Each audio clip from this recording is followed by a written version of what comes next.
এখন একটা ট্রেন্ডিং কথা উঠেছে মোয়ে মোয়ে, এবং যেটা নিয়ে অনেকে রিলসও বানাচ্ছে। এর ইংলিশ কথা হলো নাইটমেয়ার। নাইটমেয়ার বলতে দুঃস্বপ্ন।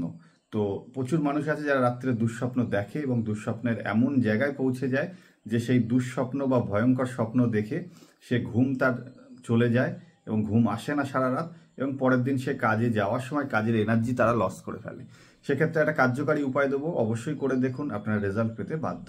400 গ্রাম মৌরি, যে মৌরি আমরা খাবারের পরে হোটেলে বা বিভিন্ন ঘরেও আমরা খাই, সেই মৌরি 400 গ্রাম নিন। একটি লাল কাপড়ের মধ্যে সেটাকে বালিশের মতো করে সেলাই করে ঢুকিয়ে দিন, এবং আপনি যে বিছানায় ঘুমাচ্ছেন সেই গদির তলায় ঢুকিয়ে নিন। ঢুকিয়ে নিয়ে ঘুমিয়ে পড়ুন। 41 দিন পরে সেটাকে কোনো গাছের গোড়ায় ঢেলে দিন, এবং প্রতিদিন ঘুমাতে যাওয়ার আগে একটি করে কর্পূরের টুকরো এবং দুটো করে ফুল সমেত লবঙ্গ জ্বালিয়ে দিয়ে তারপর ঘুমাতে যান। কন্টিনিউ করে দেখুন, আপনার এই দুঃস্বপ্ন অবশ্যই চলে যাবে।